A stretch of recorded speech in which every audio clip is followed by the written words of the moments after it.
Radio. Have you downloaded the SicEm365 Radio app? Do it today on the App Store and Google Play.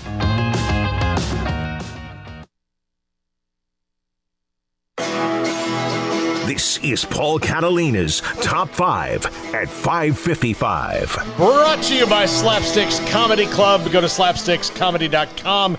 Get your tickets for tomorrow night's show at 8 o'clock at Rogue Media Network, which is right down the street on Washington from where we are right now. It's $20, and you can see me and my friends do a really fun improv show we're going to do tomorrow night at Rogue Media Network. But top 5 television hosts, and I did game show hosts. This is once again from the Matt McBrayer requested this, and he's been such a great participant in this. I thought I would give him another list. He's given me a lot of good ones to go over. All right, number 5. Jeff Probst, Survivor. Now, look, as the rest of the guys go on this list, personality-wise and all that, Jeff Probst is pretty vanilla. But he has made a show continue to be on the air and continue to be somewhat interesting that is essentially the same all the time. You do this crazy thing, live out in the wild, eat... Isn't that what most of these shows are Yeah, now? but eat a wolf stomach... And then, like, or sleep in a wolf's stomach. Yeah, whatever it is. So I think he also handles, like, he makes it, those votes are just he's so even keel. Yeah, it looks something about the way they do the votes. The tiki good. torches and all that Yeah, stuff. he makes it, the drama. Do you think he could win it? Probably at this point, he's got the knowledge of, like, all those seasons. But, he does a really solid job. Yeah. Number 4, and this is going to bring about some date, Oprah. And here's why. I'm not really a fan of Oprah. But I do know that there is not one person on this list or one person in media that can, just by saying that she did something, inspire scores and scores of people to do it within 24 hours. I worked at a bookstore one time. When she put a book on the list, if a lady got there and it was out, she was panicked because what if Oprah comes by?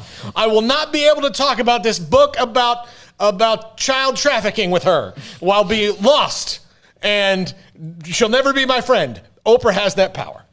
Yeah, I credit her for getting a lot of people to read that otherwise would not be doing so. Yeah. So, definitely.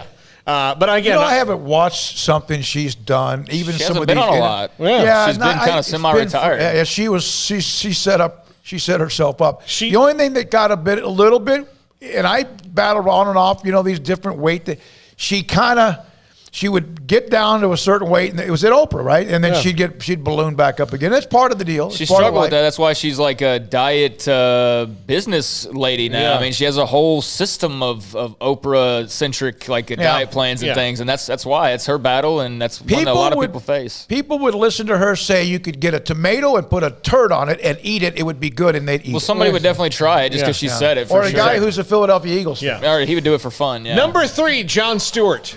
Took a show that wasn't his, The Daily Show, and made it something completely different and completely original. Also, if you want to see someone, and this is in 2003, he went on Crossfire with Paul Begala and Tucker Carlson, and I watch this all the time and just eviscerated them about what they've taken part of in making the media. It's awesome. Yeah. I mean, just eviscerated him. He does a lot of things for veterans, for firefighters. Great dude, great television host. He's got a new show coming up here soon. Can't wait to watch it.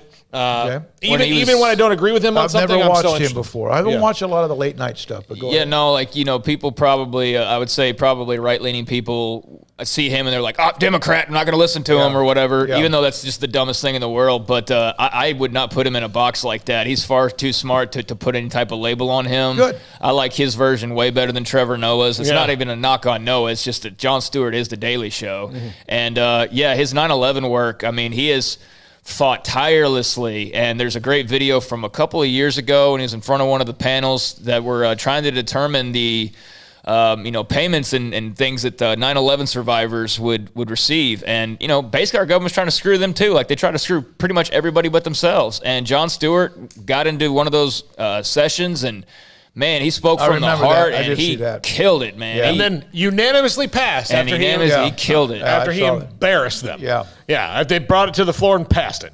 Number 2, David Letterman. to me, there was no one more unique and weird and making random things funny than David Letterman. Can a guy in a bear suit get into a strip club? Can a guy in a bear suit get a reservation at a New York restaurant? Mujabar and Sierra Jewel, the gift shop guys, those guys. Rupert G, the stuff that he did. May we taste your dinner, please? Where he would just go on the street and ask people, "Can you bring your dinner into the Ed Sullivan Theater? Well, let me take a bite of it." I mean, just those things and the way him and Paul Schaefer loved it.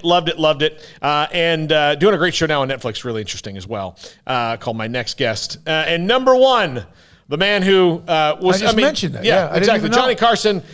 Johnny Carson, and for people in comedy, I don't know if people know how it feels to let a joke bomb, is sometimes it feels like you just shot your own dog, when a joke bombs. Johnny Carson a joke would bomb, and it was almost as good as if it worked. Yeah, absolutely. And that's why he was so good. Yeah. So the producers were great. The directors, the camera Ed angles. McMahon. He was fantastic. Yeah. I miss him. Yeah.